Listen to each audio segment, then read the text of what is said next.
Well, guys, we're back, and guess what? Yes, another piece of junk has followed me home. Now, if you guys don't know what you're looking at, that is a 1969-ish, maybe. The tag on it actually says it's a 68. Tag is right over there. But the cowl says it's a 69, possibly a 67, because only the 68s had two headlights, so there should be another headlight kind of tucked in here. This one only has one headlight, so it's in pretty good shape. If you guys know a little bit about these turds, this isn't your typical snowmobile.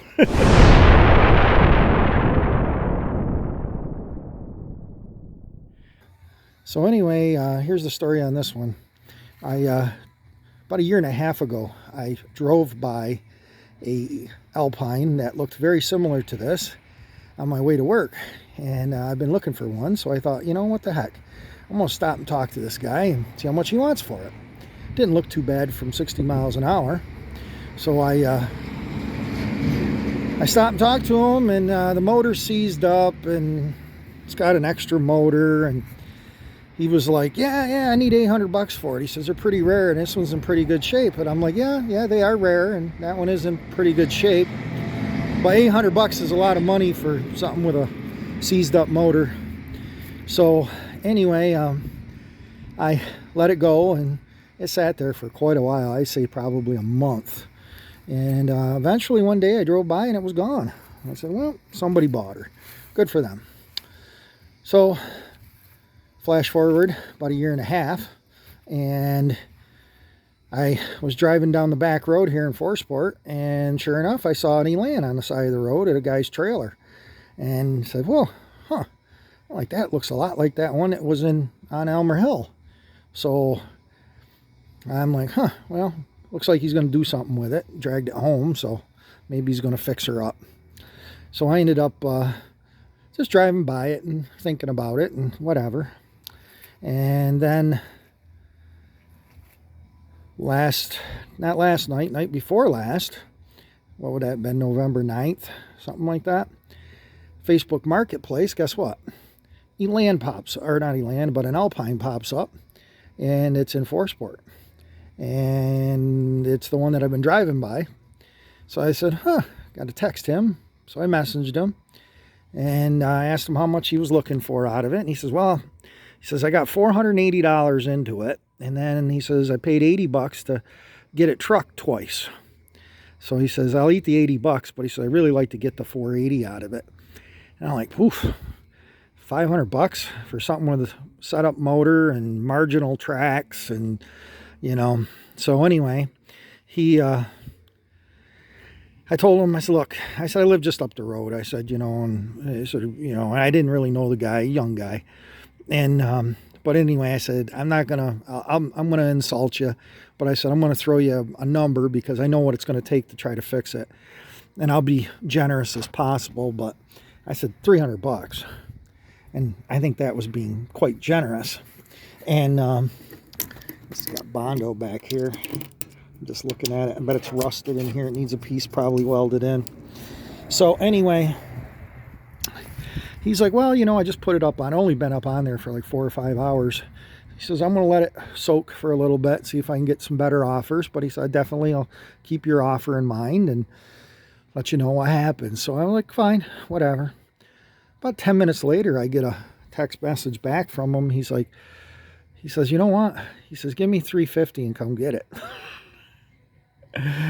So I said, yeah, I guess. So I am the proud owner of something I've kind of always wanted.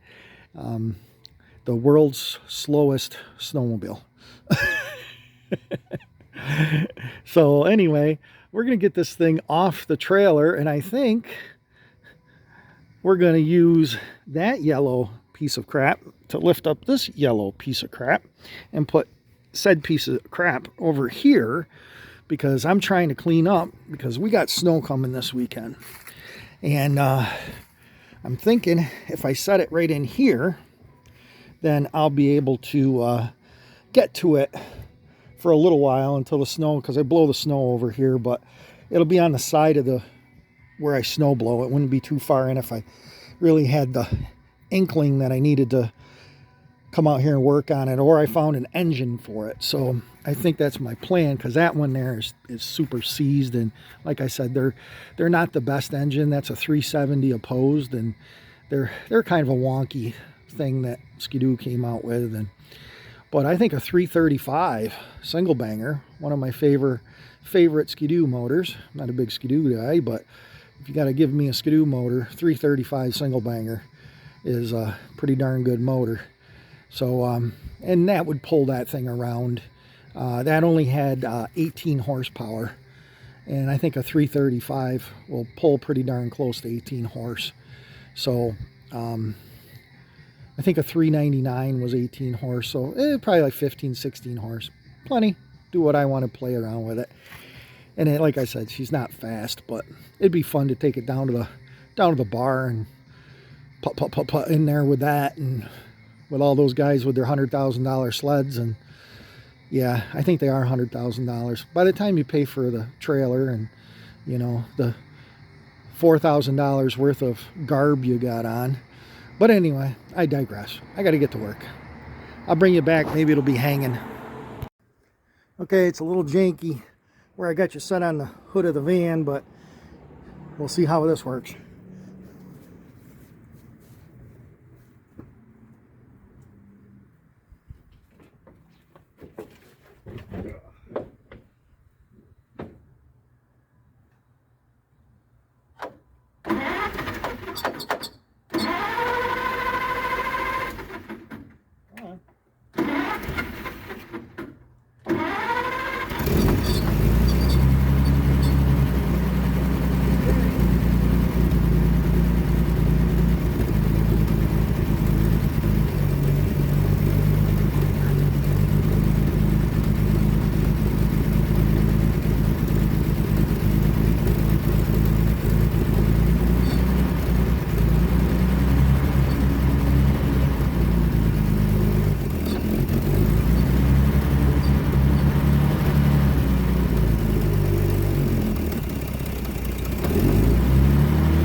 We got that thing over there where it needs to be.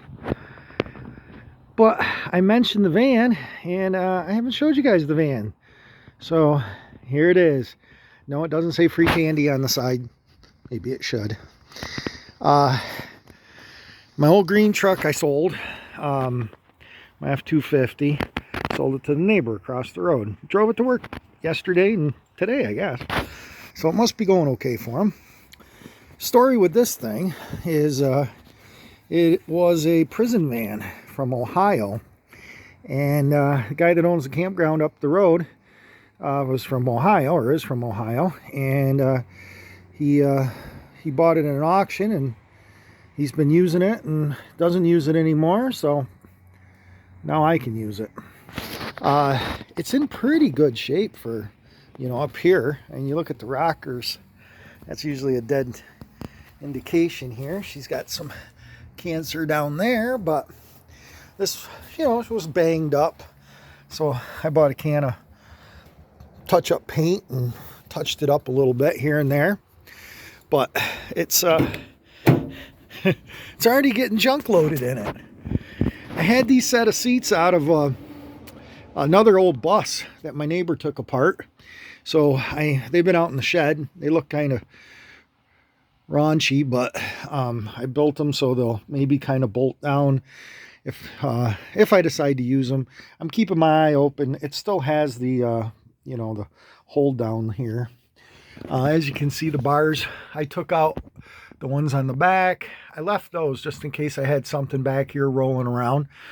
I took the ones off the side windows. I put the door handles back on because there were no door handles. Again, it had a giant rack across here. So, yeah, so it's a V10. Gets about 8 miles per gallon. It's got 175,000 or give or take on it, something like that. But the door window doesn't roll up. The air conditioning don't work, but the heater works. And for what I paid for it, I couldn't knock it. So it's got just about brand new tires on it. That's the way they look all the way around. So it's an E350, 1 ton. It's got a nice hitch on it. I got it backed up tight back there, but it's got a nice hitch on it. So electric brakes, all that good stuff. $1,000, man. How can you knock that? So anyway, door handle sticks. Just wanted to show it to you. So if you see this in your neighborhood and with a big free candy sign on it, stay away. Bye, guys. Thanks for watching, subscribing, and commenting, and we'll talk to you on the next one.